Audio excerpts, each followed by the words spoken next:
मेरे प्यारे बच्चों, नन्हे मुन्नों, आप सबको मेरा नमस्कार। मैथ की दूसरी क्लास, पहली क्लास हो चुकी है। मैथमेटिकल टूल्स हम लोगों ने देखा, वहां पे छोटे छोटे कॉन्सेप्ट थे, उन छोटे छोटे कॉन्सेप्ट को मिला करके थोड़े बड़े बड़े क्वेश्चन लगाए गए। अब उसका जो दूसरा कॉन्सेप्ट बचा रह गया था, रियल लाइन मेथड, वो आज हम लोग कंप्लीट करेंगे। रियल लाइन मेथड, उससे हम लोग के क्लास 11th का इनइक्वलिटी चैप्टर वो कंप्लीट हो जाएगा। इनइक्वालिटी चैप्टर कंप्लीट होगा, बल्कि उससे जो हमारे छोटे छोटे कॉन्सेप्ट मिलाकर एक बड़े कॉन्सेप्ट बनते हैं। रियल लाइन मेथड जो थोड़ा सा टफ लगने लगता है, उसकी टेक्निक, उसकी ट्रिक, वो सारी चीजें आज आपको दिखाई जाएंगी। कैसे क्वाड्रेटिक इक्वेशन पे हम लोग इसको सॉल्व करेंगे, कैसे बिना क्वेश्चन को सॉल्व किए एक्स की वैल्यू फाइंड आउट कर दी जाएगी। फिर वो सारी टेक्निक आज आपको यहाँ पे सीखने को मिलेगी। ठीक है, ध्यान रखिएगा, क्लास 11 का एक चैप्टर है इनइक्वलिटीज, इक्वेशन, इनइक्वलिटीज। वो पूरी एक्सरसाइज कंप्लीट हो जाएगी, तो वो एक्सरसाइज आपको फिर करने को होगा, तो उसको आप आराम से करिएगा। ठीक है, लेकिन यहाँ पे जितने क्वेश्चन लगाए जाएंगे वो सारे क्वेश्चन आपके कंप्लीट हो जाएंगे। ठीक है, तो काफी अच्छी टेक्निक है। बल्कि ग्राफ की इंट्रो करा देंगे हम। आपका जो चैप्टर है function, class 11th class 12th, क्योंकि ये जो क्लास चल रही है मैथ की वो 11th प्लस 12 चला रहे हैं। 11th प्लस 12 यानी उसमें जो जो कॉमन पार्ट पड़े हुए हैं उनको उठा करके हम बाहर ले आ रहे हैं, जिससे आपको आसानी हो जाएगी। यहाँ पे हमारा जो सिस्टम बचा था, this is real line method, किस लिए आया, क्यों आया, कैसे नीड पड़ी, वो सारी चीजें। तो सबसे पहले हम लोग जानते हैं यहाँ पर नंबर सिस्टम। नंबर सिस्टम क्या होता है? बहुत छोटी छोटी चीजें हैं लेकिन बहुत काम की है। कोई भी नंबर, कोई भी नंबर, ठीक, कॉम्प्लेक्स नंबर है। बड़ा सीधा से कह दिया, कोई भी नंबर कॉम्प्लेक्स नंबर है। सर ये आप क्या बात, बिल्कुल, z is equal a plus i b, ये हमारा कॉम्प्लेक्स नंबर होता है। जहां पे ये क्या है, रियल पार्ट है, और ये हमारा हो जाता है इमेजिनरी पार्ट।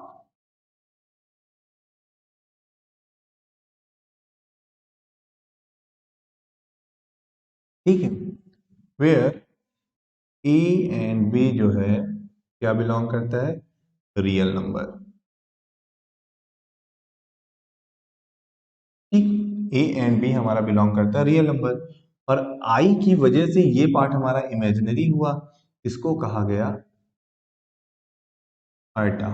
क्योंकि पिछली क्लास आपने देखा होगा कि दीदी आपकी यानी आकांक्षा दीदी, आकांक्षा मैम, उन्होंने आपको कॉम्प्लेक्स नंबर में ये सारी चीजों की इंफॉर्मेशन दी है। तो हम यहाँ पे सारी चीजों को अब कैलकुलेट कर सकते हैं, चीजों को डायरेक्ट समझ सकते हैं, तो इससे हमारे लिए आसानी हो जाएगी। आइटा की वैल्यू क्या है, अंडर रूट माइनस वन। तो ये हमें ध्यान देना है कि रूट के अंदर माइनस वन सॉल्व नहीं किया जा सकता। कैलकुलस के अंदर, फंक्शन के अंदर रूट के अंदर माइनस वन नहीं सॉल्व कर सकते, लेकिन अलजेब्रा के अंदर इसको भी सॉल्व कर सकते हैं। ठीक, तो हम लोग जब कैलकुलस पढ़ते हैं, फंक्शन पढ़ते हैं, तो वहां पे इस पार्ट को ही हटा के चला, तो ये हमारा हो गया real part and imaginary part. और हमने एक वर्ड बोला जो हो सकता है गलत हो, लेकिन हम उसे गलत प्रूफ नहीं होने देंगे। Each and every number is complex number. Each and every number is complex number. कैसे? आपने कहा सर हम इसको जीरो कर देते हैं, बिल्कुल सही, ए को रख दिया जीरो, तो जेड क्या आ जाएगा, जीरो प्लस आई बी। भाई जीरो भी क्या है, रियल नंबर है, तो हो गया कॉम्प्लेक्स। तुमने कहा कि सर बी को जीरो रख दीजिए, हम कहते ठीक है, बी को रख दिया जीरो, तो ये क्या हो जाएगा, z is equal to a plus i into zero. भाई जीरो भी क्या है, रियल नंबर, ये कॉम्प्लेक्स का ही तो पार्ट आ गया, इसको हम छोड़ नहीं सकते हैं। Each and every number is complex number. हम लोग रियल लाइन पढ़ने के पहले एक कॉन्सेप्ट और जान जाएं, रेशनल एंड इरेशनल का। ठीक है, रेशनल एंड इरेशनल का। जैसे कि हमें ये पता चल चुका है कि कॉम्प्लेक्स नंबर जो है, कॉम्प्लेक्स नंबर आपका ये दो पार्ट में डिवाइड हो जाता है। एक इसका आता है रियल पार्ट, एंड सेकेंड इसका आता है इमेजिनरी पार्ट। ठीक है, real part and imaginary part. Imaginary part को हम लोग कैलकुलेशन में इन्वॉल्व नहीं करते हैं, इसको दिमाग में एकदम गांठ बांध लीजिए कि इमेजिनरी पार्ट को हम लोग कैलकुलस में इन्वॉल्व नहीं करते। हम लोग किस पार्ट को इन्वॉल्व करते हैं? सिर्फ रियल पार्ट को। तो रियल पार्ट को फिर डिफाइन किया जाता है कि रियल पार्ट कैसे ब्रेक करेगा। ये दो पार्ट में ब्रेक होता है। पहला रेशनल, दूसरा इरेशनल।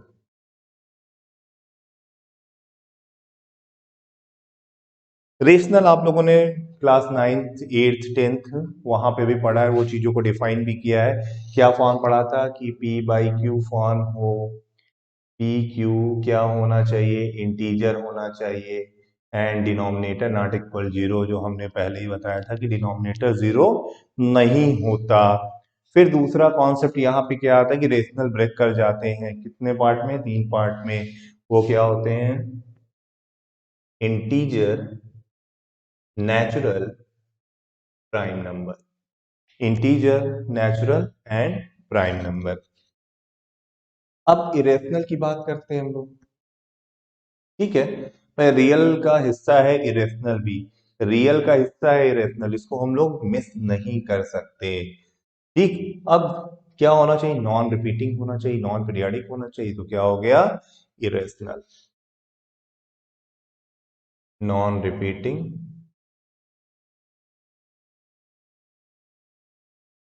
Non periodic. तो ये हमारा क्या हो जाता है? इरेशनल सॉल्व करके। ठीक है, तो ये हमने रियल लाइन के लिए एक थोड़ा सा खंडहर जिसे कह सकते हैं, ढांचा कह सकते हैं, वो तैयार कर लिया है कि इतनी चीजें हमें पता होनी चाहिए, तब जाके हम लोग काम को आगे बढ़ा सकते हैं। अब यहाँ पे आएगा कि sir non periodic non repeating आपने लिख दिया, ये पीरियाडिक जैसा मैटर क्या आता है नंबर में? क्या नंबर में भी पीरियाडिक जैसा कोई गेम है? बिल्कुल है, क्योंकि वही सबसे ज्यादा गेम खेलता है। पीरियाडिक नंबर, पीरियाडिक कैसे पीरियाडिक बोल रहे हैं, कैसे रिपीटिंग वर्ड हम लोग यूज कर दे रहे हैं, तो ये सारी चीजें हम लोग यहाँ पर देख सकते हैं।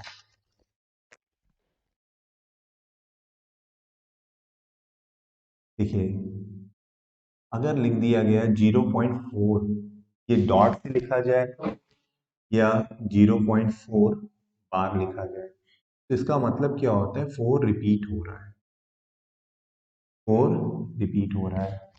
तो इसको हमें सॉल्व करके किसमें कन्वर्ट कर लेना है? रेशनल में। ठीक, अच्छा, रेशनल का सिंबल क्या होता है? क्यू से शो किया जाता है। कभी कभी लोग बहुत कंफ्यूज हो जाते हैं। ठीक है, तो कंफ्यूजन ना आए।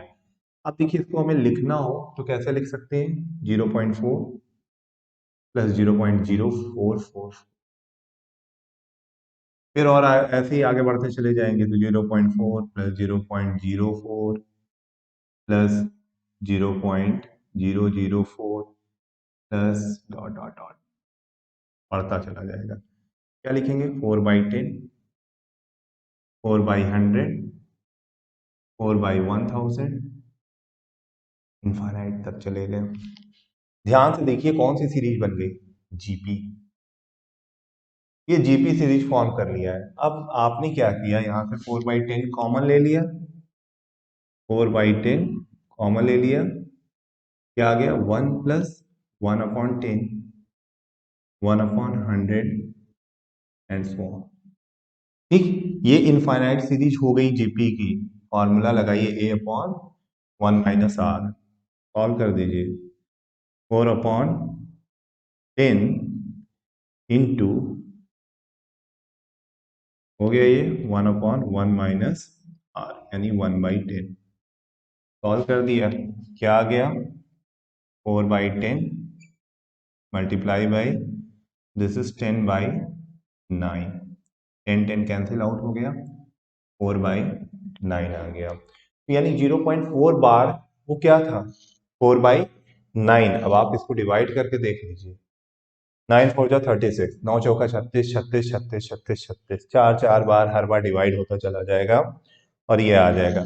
तो ऐसे हम लोग कन्वर्ट करते हैं रेशनल में। अब ये देखिए रेशनल हो गया P/Q form, P Q integer है, क्यू नॉट इक्वल 0 है। क्लियर? तो ये हमने कन्वर्जन किया इसमें, और इस तरह के क्वेश्चन को बड़ी सिंपली जीपी के मेथड से किया जा सकता है। बहुत ही आसान तरीका है। इस एग्जाम्पल से हम बाकी चीजों को भी ऐसे ही सॉल्व कर सकते हैं। आइए अब हम यहाँ पे बात करते हैं। चलिए सर, आप रेशनल इरेशनल में आ गए हैं। जो सबसे बड़ा डाउट रहता है पाई, जो सबसे बड़ा डाउट रहता है वो क्या है? पाई है। सर पाई का क्या मैटर चलता है, पाई रेशनल है कि इरेशनल है? ये सबसे सीधा सा मुद्दा है। हम लोग पाई की वैल्यू को दो तरह से डिफाइन कर देते हैं, दिक्कत यही आती है। पाई की वैल्यू को दो तरह से डिफाइन कर देते हैं। तो एक बात यही होगी कि कंडीशनल चीजें चल रही हैं। अगर 22/7 कर रहे हैं तो वहां पे तो कंडीशन हो गया ना, 22/7 इक्विवेलेंट वैल्यू, इक्विवेलेंट वैल्यू बोली जा रही है। तो इक्विवेलेंट वैल्यू पे तो हमारे पास तो ऑप्शन भी नहीं रहता है ना, कि वो 22/7 बोल दिया गया है तो हम कुछ कर भी नहीं सकते हैं। तो 22/7 है तो क्या कहेंगे? रेशनल, क्योंकि इक्विवेलेंट वैल्यू वो बोली जा रही है। ठीक है, लेकिन ओवरऑल अगर हमने देखा जाए तो पाई हमारा क्या होता है? अगर इक्विवेलेंट वैल्यू 22/7 है तो यहाँ पे ये दिख क्या रहा है? दिख रहा है रेशनल जैसा, लाइक है रेशनल। बट क्या कह रहे हैं? पाई की वैल्यू ये नहीं होती, बल्कि क्या हो जाती पाई की वैल्यू? 3.14 dot dot. क्या है पाई? इरेशनल। तो रियल आंसर क्या है? इरेशनल। ठीक है, तो ये सब चीजें अगर हमें इक्वेशंस में मिलती हैं तो हम थोड़ा सा सावधान हो जाएंगे और चीजों को बचाएंगे कि नहीं, पाई हमारा इरेशनल है। ठीक है, अगर कंडीशनल 22/7 आ रहा है तो वहां पे फिर हम कंडीशन के हिसाब से काम करेंगे। लेकिन जब भी पूछा जाए पाई क्या है, रेशनल है कि इरेशनल, पाई हमेशा इरेशनल आंसर आएगा। ठीक है, अब हम लोग एक कॉन्सेप्ट और पढ़ेंगे, फिर सीधे रियल लाइन मेथड पे आ जाएंगे। रियल लाइन मेथड की सबसे बेहतरीन चीज क्या होती है कि हम लोग क्वाड्रेटिक इक्वेशन तक को भी सॉल्व कर सकते हैं। कैसे करेंगे वो भी देखेंगे। देखिए, ये हमने ले लिया नंबर लाइन, ये हमने ले लिया नंबर लाइन। ठीक है, नंबर लाइन की सबसे खास बात क्या है? इसका इंटरमीडिएट हमेशा 0 है। ये क्या हो जाता है? Plus infinite. और ये क्या है लेफ्ट साइड में? Minus infinite. ठीक है, ये सब टेंडिंग वैल्यू है, इक्वल वैल्यू नहीं है इनफाइनाइट। अब कहता क्या है, ये जो नंबर्स लाइन है इसमें जो भी नंबर हम लोग लिखते हैं 1 2, तो ये क्या हो गया? रेशनल। तो इस चीज को ध्यान रखिए, अगर यहाँ पे रेशनल है तो इसके जस्ट बाद कौन सा नंबर आएगा? इरेशनल आएगा। अब कोई कुछ कर ही नहीं सकता। तो आपने कहा सर आइए चलिए थोड़ा सा हम लोग फंसा लिया जाए एक दूसरे को, तो कहते हैं ठीक है फंसा लो। सर ये बताइए, जीरो के ही जस्ट बाद क्या होगा? तो हम सीधे कहेंगे जीरो के जस्ट बाद जो डिजिट आएगी वो होगी इरेशनल। जीरो के जस्ट बाद आएगा इरेशनल। क्यों? इरेशनल को तो डिफाइन ही नहीं कर सकते, लेकिन आएगा इरेशनल। तुम कहोगे जीरो के बाद 1 आता है, तो हम कहेंगे जीरो के बाद 0.5 भी आ सकता है, जीरो के बाद 0.4 भी आ सकता है, जीरो के बाद 0.2 भी आ सकता है, जीरो के बाद 0.0000001 आ सकता है। मतलब डिफाइन नहीं कर सकते, और डिफाइन नहीं कर सकते तो क्या हो गया? एक रेशनल के बाद हमेशा क्या आएगा? इरेशनल आएगा। ठीक, एक रेशनल के बाद हमेशा आएगा इरेशनल आएगा। ठीक, अब हम लोग यहां पे आ जाते हैं इन इक्वलिटीज को सॉल्व करने, और इन इक्वलिटीज को सॉल्व करना है तो रियल लाइन से अच्छा कोई तरीका नहीं होता। यहाँ पे काफी क्वेश्चन वहां से निकल जाता है, पूरा एक एक्सरसाइज क्लास 11 की कंप्लीट हो जाती है, और उतनी हमें मेहनत नहीं करनी पड़ती है। प्रॉब्लम बेस्ड ऑन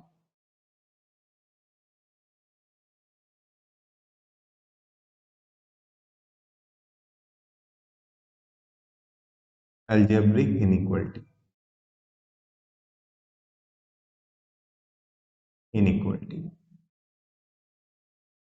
ठीक है, problem based on algebraic inequality. जो हमने मैथमेटिकल टूल्स पढ़े हैं उनका काफी यूज करने जा रहे हैं।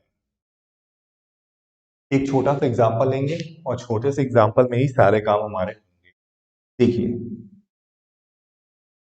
हमने लिया x plus 1, x plus 2 greater than 0, find the value of x,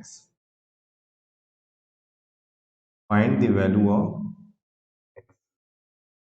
क्या करेंगे, रियल लाइन का मतलब है आप चेक करिए किस वैल्यू पे जीरो हो रहा है। तो तुमने बताया हमें x इक्वल टू -1 पे, ये किस पे वैल्यू पे जीरो देगा, तुमने बताया था x इक्वल टू -2 पे। क्या चेक करो, इनके बीच ऑपरेशन क्या है, ऑपरेशन क्या किया गया है, प्रोडक्ट, ठीक है। इनके बीच का जो ऑपरेशन है वो क्या है, प्रोडक्ट है। और प्रोडक्ट है तो दो प्रोडक्ट जीरो कब होंगे, या तो दोनों की वैल्यू जीरो हो जाए या किसी एक की वैल्यू जीरो हो जाए। कंडीशन क्या रखी है, ये है हमारा कंडीशन। कंडीशन कहता है ग्रेटर देन जीरो, यानी नॉट इक्वल जीरो, यानी इक्वल हमेशा पॉजिटिव वैल्यू आएगी। कहोगे सर जी इसमें तो जीरो होना ही नहीं है, तो एक्स की वैल्यू ना तो जीरो होगी ना ही निगेटिव होगी, तो फिर होगी क्या, फिर सॉल्व क्या करें। तो अब आया number system, real line method. यहाँ पे हम यूज करते हैं रियल लाइन मेथड। भाई ये हमारा कोई बनाया हुआ मेथड नहीं है, ये कॉमन मेथड है। इसको यूटिलाइज कैसे किया जाता है, यूज कैसे किया जाता है, मेजर मुद्दा ये होता है कि हम यूज कैसे करते हैं चीजों को। अगर हम सही से यूज कर ले गए तो फिर तो दिक्कत ही खत्म हो जाएगी, पूरा कॉन्सेप्ट क्लियर हो जाएगा, ठीक है। तो यहाँ पे हम लोग देखते हैं, देखिए सबसे पहली चीज ये देखेंगे ये किस पे जीरो हो रहा है, -1 पे, तो हमने यहाँ पे खींचा -1, ठीक। ये किस पे जीरो हो रहा है, -2 पे, तो हमने यहाँ पे ले लिया -2। तो ध्यान से समझिएगा, एक बार अगर आप समझ गए तो चीजें कभी लॉस में नहीं जाएंगी, ठीक है। तो सबसे पहले हमने क्या ले लिया, x प्लस 1। यहाँ देखिए अगर -1 से बड़ी वैल्यू लेते हैं, ये प्लस इनफाइनाइट है, ये माइनस इनफाइनाइट है, -1 से बड़ी वैल्यू ली जाती है तो x प्लस 1 क्या आएगा, पॉजिटिव, ठीक। -1 से छोटी वैल्यू ली जाएगी यानी इधर, तो ये क्या आ जाएगा, निगेटिव। फिर दूसरा हमने देखा, क्या देखा, x प्लस 2, -2 से बड़ी वैल्यू ली गई यहां पर, ये क्या दे देगा, पॉजिटिव, -2 से बड़ी पे ये पॉजिटिव देगा, ठीक। और -2 से छोटी पे ये क्या दे देगा, निगेटिव। हमें प्रोडक्ट क्या लाना है, पॉजिटिव वैल्यू। तो देखिए इन दोनों के बीच में हमने प्रोडक्ट किया, तो ये प्रोडक्ट क्या हो रहा है, पॉजिटिव, प्लस और प्लस का प्रोडक्ट पॉजिटिव, प्लस और माइनस का प्रोडक्ट निगेटिव, माइनस और माइनस का प्रोडक्ट पॉजिटिव। तो हमें प्रोडक्ट तो पॉजिटिव लाना था, तो हमने कहा सर इसको ले लेंगे, इसको भी ले लेंगे और इसको छोड़ देंगे। और ये किसकी वैल्यू पड़ी है, रियल लाइन पे, नंबर लाइन पे ये पड़ी हुई है एक्स की वैल्यू। हमने बोला इसको छोड़ देंगे, सर इसको काट दीजिए। अब चेक करेंगे -1 या -2 लेना है, नहीं लेना है सर, जीरो नहीं कर सकते, तो इसको हमने गोला बनाया और क्रॉस कर दिया ये इंडिविजुअल वैल्यू, ठीक। अब तोड़ के वैल्यू निकाली, एक्स बिलोंग किया कहां से, माइनस इनफाइनाइट से -2। हमें -2 लेना नहीं है, कंसीडर नहीं करना है, तो ओपन ब्रैकेट लगा दिया, ठीक। एक्स की वैल्यू माइनस इनफाइनाइट से -2। फिर उसके बाद क्या देखेंगे, एक्स की वैल्यू इधर वाली एरिया की ली गई है, तो यूनियन -1 से प्लस इनफाइनाइट, ये देखिए हमारा आंसर आ गया, ठीक है। तो रियल लाइन मेथड का बहुत ही बेस्ट तरीका होता है कि हम यहाँ पे इसको आइडेंटिफाई करें कि जीरो किस पे हो रहा है, उन पॉइंट को यहाँ पे नंबर सिस्टम पे शो कर दीजिए, रियल लाइन पे शो किया, फिर उसके बाद एक एक इक्वेशन को रखिए, देखिए इस पे वैल्यू क्या आ रही है वो साफ साफ दिख जाएगा, इसमें ज्यादा दिमाग भी नहीं लगाना है। -1 से छोटी पे ये क्या हो जाएगा निगेटिव, -1 से बड़े पे पॉजिटिव। तो आपने सिंबल बनाया और तुरंत प्रोडक्ट का ऑपरेशन था हमारे पास तो उसको करके सॉल्व किया। तो जो पॉजिटिव वैल्यू आनी थी पॉजिटिव वैल्यू आई, सॉल्व कर लिया। ठीक है, इसको सॉल्व करने का सबसे बेस्ट तरीका यही है कि x की वैल्यू आइडेंटिफाई होगी, ये गलत नहीं हो सकता। अब बात करते हैं, सर आपने तो सिर्फ दो प्रोडक्ट लेकर के अपने आप को बचा लिया, क्या डिवीजन लेंगे, डिवीजन लेते हैं तो क्या होगा? तो हम कहेंगे बिल्कुल सही, वो भी करके देख लिया जाए। तो आपकी इन इच्छाओं को भी पूरा कर देते हैं। आपने बोला सर डिवीजन करिए, हमने बना दिया क्वेश्चन, फ्रेमिंग कर लीजिए, खुद ही कर लीजिए। x-1 + 3 अपॉन कुछ भी रख दीजिए x + 5 हो गया। अब यहाँ पे आप इनइक्वलिटी में जो देना चाहते हैं, जो इनइक्वलिटी में देना चाहते हैं वो दीजिए, greater or equal, less or equal, कुछ भी दीजिए। ठीक, 0 कर दिया। चलिए ये हमारा कंडीशन क्या बता रहा है, वैल्यू या तो 0 होगी, इक्वलिटी आ गई है, या निगेटिव वैल्यू देंगे। ये हमारा सॉल्यूशन का पहला हिंट। दूसरा, हमने मैथमेटिकल टूल्स का पहला कॉन्सेप्ट भी बताया, denominator not equal 0, x + 5 not equal 0, तो x इज नॉट इक्वल -5। पहली चीज तो हमें ये मिल गई। दूसरी कंडीशन हमने क्या बोली है यहाँ पे कि इनकी वैल्यूओं को नंबर लाइन पे रख दीजिए, रख दिया। ये 1 पे 0 होगा, ये -3 पे होगा, ये -5 पे होगा। आपने लिखा -5, -3 एंड 1, ये हो गया प्लस इनफाइनाइट माइनस इनफाइनाइट। अब क्या किया हमने यहाँ पर, बड़ा सीधा सा कॉन्सेप्ट है, फिर से देखा, इक्वेशन को रखना चालू किया, x-1 x + 3 एंड x + 5। ठीक, x-1 1 के इधर क्या होगा पॉजिटिव, 1 के इधर क्या होगा निगेटिव, हमने लिख दिया। x + 3 -3 के इधर पॉजिटिव, और इधर क्या आ जाएगा निगेटिव। x + 5 -5 के इधर पॉजिटिव, और इधर क्या आ जाएगा निगेटिव। ठीक है, ये आ गया निगेटिव।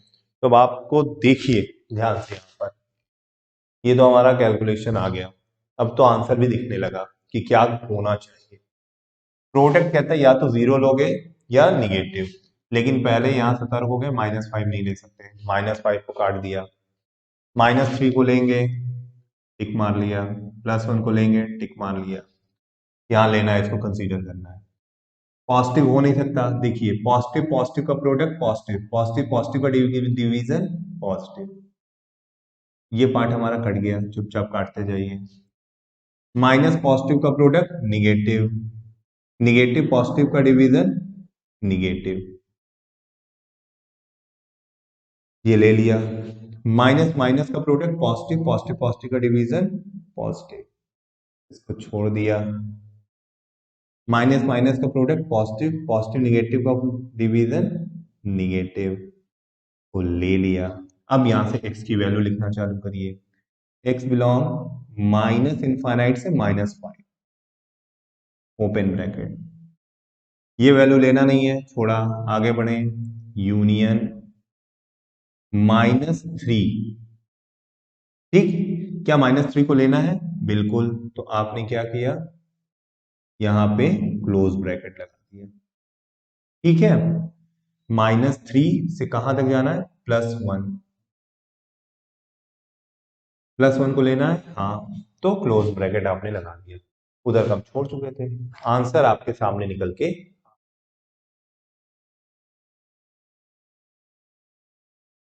ठीक है, तो ये आपको हमने डिवीजन मल्टीप्लिकेशन ये फॉर्म बताया है। अगर इनइक्वलिटी आपकी लेस आर इक्वल या ग्रेटर आर इक्वल कुछ भी है, अब आप खुद से क्वेश्चन को फ्रेम करिए, इसको पलट दीजिए, तो आंसर आपके सामने निकल आएगा। 0 की जगह 1 2 3 4 रख के देखिए, फिर इसको उठाइए, यहाँ पे सब्ट्रैक्ट मार दीजिए, क्योंकि हमने जो मैथमेटिकल टूल्स बताया था वो इन्हीं दिनों के लिए बताया था कि मैथमेटिकल टूल्स का यूज क्या है। मैथमेटिकल टूल्स का यूज यही है, ठीक है। ओके, ये हुआ। फिर भी आप कहेंगे कि सर आपने जब शुरुआत की थी तो बोले थे क्वाड्रेटिक बता देंगे, ये तो बड़ा, लेकिन अब आप भूल के हटिएगा नहीं, क्वाड्रेटिक बताए बिना जाइएगा नहीं, नहीं तो कमेंट जानते ही हैं कैसे कैसे आएंगे, ठीक है। कुछ लोग कहते हैं कि सर पूरी मैथ पढ़ाएंगे, पूरी मैथ कैसे पढ़ा सकते हैं भाई हमसे अच्छी मैथ तो बहुतों को आती है, इसलिए पूरी मैथ कैसे पढ़ाई जा सकती है। रियलिटी यही है कि कैलकुलस का कोई भी पार्ट है वो आपका छूटेगा नहीं, जब कह दिया गया है कि छूटेगा नहीं तो छूटेगा नहीं, वो पूरा कंप्लीट हो जाएगा। और ऑलरेडी 11 12 की काफ़ी मैथ को बढ़ा दिया गया है, ठीक है, जिससे कि आपको भी आसानी हो जाए। तो एक प्रॉपर चैनल पे चलेंगे तो सिस्टम थोड़ा सा इजी हो जाएगा, और जब एक प्रॉपर चैनल पे हम नहीं चलते हैं तब दिक्कत होती है। तो उस दिक्कत से बचना है, और धीरे धीरे यही कोशिश की जा रही है कि वीडियोस थोड़ी शॉर्ट की जाए आपके लिए, कि आपको भी आसानी हो। जितनी चीज़ें आपकी एग्ज़ाम में आती हैं, स्पेशली क्लास 11th, क्योंकि 12th में तो एग्ज़ाम का टाइम काफ़ी बढ़ गया है, 5 मई तक चला गया है, तो इसलिए दिक्कत नहीं होगी। लेकिन 11th के एग्ज़ाम्स में भी मार्च अप्रैल में हो ही जाने हैं, ठीक है। तो ये आपका बेसिक कॉन्सेप्ट के साथ चैप्टर भी इनइक्वालिटीज कंप्लीट होने जा रहा है। आपने बोला सर क्वाड्रेटिक इक्वेशन की बात आप भूलिएगा मत, मैंने कहा बिल्कुल, चलिए क्वेश्चन ही ले लेते हैं। X square plus 3x plus 2 x plus 2 का whole square upon x minus 1 greater or equal 0, ये है find the value of x, ठीक है। तो अब ये कैसे सॉल्व करेंगे सर, इससे तो फंस जाएंगे, तो कोई दिक्कत नहीं है। हमें पता है a x square plus b x plus c, ये हमारा क्वाड्रेटिक इक्वेशन है, और इसका जो डिस्क्रिमिनेंट होता है बी स्क्वायर माइनस 4ac, ठीक, सारी चीजें ये डिसाइड करेगा। डी लेस देन जीरो, ए ग्रेटर देन जीरो, तो हम कहेंगे ये जो हमारा क्वाड्रेटिक इक्वेशन है क्यू, ठीक, ये क्या हो जाएगा पॉजिटिव। डिस्क्रिमिनेंट हमारा आया ग्रेटर देन जीरो, ठीक है। अब ए कुछ हो या ना हो, ये हमारा जो क्वाड्रेटिक इक्वेशन है ये फैक्टराइज हो जाएगा, ठीक, ये फैक्टराइज हो जाएगा। और जो तीसरी कंडीशन है इसकी, डिस्क्रिमिनेंट लेस देन जीरो, ए लेस देन जीरो, ये जो क्वाड्रेटिक इक्वेशन है वो हमारा क्या हो जाएगा निगेटिव, ठीक।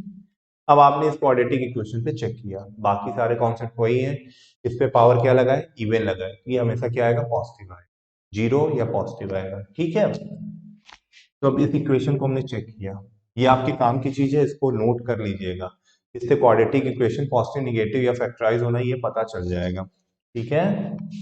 यहाँ पे हमने इसको यूज किया, ए क्या है 1, बी क्या है 3, सी क्या है 2, जरा चेक करिए, ए स्क्वायर यानी हो गया d is equal to b square 9 minus 4ac, 4 into 1 into 2, क्या आ गया 1, ठीक है। डिस्क्रिमिनेंट क्या हो गया पॉजिटिव, तो इसका मतलब ये क्या हो जाएगा फैक्टराइज हो जाएगा, तो फैक्टर करिए, इसका फैक्टर करेंगे तो क्या आ जाएगा x square plus 3x plus 2, this is x square plus, multiply करने पे क्या आना चाहिए 2x प्लस ठीक, ये क्या आ गया हमारा x plus 2 plus 1 x plus, this is x plus 1 x plus, ठीक। अब देखिए हमें ये जो कॉन्सेप्ट था इसने हमें बड़ा क्लियर कर दिया कि हाँ सर ये फैक्टराइज हो जाएगा। अब तो इसको चुपचाप फैक्टर कर लिया हमने। क्या आ गया? x+1 x+2 upon x-1 x+2 का होल स्क्वायर। देखिए कितना बड़ा गेम हो गया। ये हो गया x+2 का होल क्यूब। पावर ऑड मिल गया। ये निगेटिव भी दे सकता है। जहां अभी तक पॉजिटिव दे रहा था वहां अब ये निगेटिव देने को तैयार हो गया। रियल लाइन बनाया। अब ये नॉर्मल जैसे सॉल्व किया जाता है वैसे ही सॉल्व करेंगे। ये 1 पे 0 होगा, ये -1 पे 0 होगा, ये -2 पे 0 होगा। -2 -1 एंड 1। ठीक। x-1 x+1 एंड x+2 का होल क्यूब। आपने रियल लाइन के थ्रू इसे सॉल्व किया। क्या आ गया? जब x-1 में 1 के इधर जाएंगे प्लस इनफाइनाइट की तरफ तो पॉजिटिव, ये निगेटिव निगेटिव। ऐसे ही जब इसको चेक करेंगे तो ये पॉजिटिव पॉजिटिव उसी सीरियल में रखिए। अगर गलती होती भी है तो सही हो जाएगी। अब x+2 क्या होगा? -2 के इधर पॉजिटिव दे देगा और इधर क्या दे देगा? निगेटिव। क्या हमें जीरो रखना है? बिल्कुल जीरो रखना है। जीरो रखना है और पॉजिटिव वैल्यू रखनी है। ठीक है, जीरो और पॉजिटिव वैल्यू रखनी है। तो ये हमारा क्या आ जाएगा? पॉजिटिव। ठीक। ये हमारा क्या दे देगा? निगेटिव। क्रॉस कर देंगे। ये हमारा क्या देगा? पॉजिटिव। ये हमारा क्या देगा? निगेटिव। क्रॉस किया। ठीक है। अब यहाँ पे देखिए, चेक करिए किसको किसको लेना है। x=1 नहीं ले सकते, डिनोमिनेटर जीरो हो जाएगा। ठीक। -1 बिल्कुल लेना है। -2 बिल्कुल लेना है। वैल्यू लिखना चालू करिए। x belong -2 to -1, -2 to -1। ठीक। यूनियन क्या आ जाएगा? 1 एंड इनफाइनाइट। 1 को ओपन ब्रैकेट में रखा है क्योंकि डिनोमिनेटर को जीरो नहीं कर सकते। आंसर आपके पास है। कॉन्सेप्ट यही है, कुछ भी करिए। और अगर ये होता d 0 a 0 तो यहाँ पे सीधे हम पॉजिटिव लिखकर छोड़ देते, फिर हमें इससे लेना देना नहीं, वो पॉजिटिव की तरह बिहेव करता। और अगर a<0 होता और d<0 होता तो फिर आप वो कर सकते। ठीक है। अब जो हमारा नेक्स्ट टॉपिक होगा वो हमारा होगा ग्राफ। ठीक है, ग्राफ के कुछ कॉन्सेप्ट हैं, कुछ फंक्शन के थोड़े छोटे छोटे ट्रिक हैं, टाइप्स ऑफ फंक्शन है। वो चीजें जैसे जान लेंगे, लॉग जान जाएंगे तो उससे हमारे काम आसान हो जाएंगे। तो आप क्लास 11 की बुक से इसके एक्सरसाइज को कंप्लीट करिए, इस मेथड को यूज करिए। यहाँ पे थोड़ी चीज ध्यान रखिए कि अगर मॉड एक्स आता है तो मॉड एक्स क्या है? पॉजिटिव वैल्यू देगा। पॉजिटिव वैल्यू देगा, जीरो को कंसीडर कर लीजिए, एक्स निगेटिव या पॉजिटिव कुछ भी लीजिए, ये हमेशा क्या होगा? पॉजिटिव होगा। तो ये सब ट्रिक ऐसी हैं। ई की पावर एक्स क्या है? ये हमेशा पॉजिटिव देने वाला है, कभी भी जीरो नहीं हो सकता, जीरो भी नहीं हो सकता है, पॉजिटिव ही रहेगा, निगेटिव भी नहीं हो सकता। तो ये जब हम लोग ग्राफ पढ़ लेंगे ना तो वहां पे ये सारी चीजें दिखने लगेंगी। क्योंकि अभी आप लोगों ने लिमिट पढ़ा है, कंटिन्यूटी पढ़ा है, डिफरेंशिएबिलिटी पढ़ा है, तो वो सारी चीजें अब ग्राफ के थ्रू होंगी। डोमेन रेंज वो सारी चीजें ग्राफ के थ्रू होंगी, कैसे निकाली जाती है। बड़ा सिंपल ट्रिक है। ठीक है। तो यहाँ पे हमारा रियल लाइन मेथड खत्म हुआ। कैसे इनइक्वालिटीज को सॉल्व किया जाता है वो भी फिनिश हुआ। एक आपका मॉड का स्पेशल मॉड का है, लेकिन अगर आप ग्राफ पहले पढ़ लेंगे तो उससे आपको आसानी हो जाएगी। और अगर ग्राफ पढ़ने के पहले उसको पढ़ना चालू करेंगे तो फिर बहुत से कॉम्प्लिकेशन चढ़ने लगेंगे। तो हमें ग्राफ एकदम क्लियर होना चाहिए। तो जो हमारा नेक्स्ट टॉपिक होगा वो ग्राफ होगा, उससे आपका फंक्शन का एक जो टॉपिक है वो खत्म हो जाएगा और इधर इनइक्वालिटीज का जो टॉपिक था वो खत्म हो गया है। ठीक। तो आज के लिए बस इतना ही। अब थर्ड टॉपिक पे जब हम मिलेंगे तो वहां पे हम पूरी फिनिशिंग करेंगे ग्राफ की। वहाँ टेक्निक बताएंगे, ट्रिक बताएंगे कि ग्राफ कैसे होता है, कैसे निकाला जाता है, उससे इंटीग्रेशन से कैसे कोरिलेशन है, वो सारी चीजें वहाँ क्लियर की जाएंगी। तो आज के लिए बस इतना मेरे प्यारे नन्हे मुन्ने बच्चों। चिटन की तरफ से नमस्कार।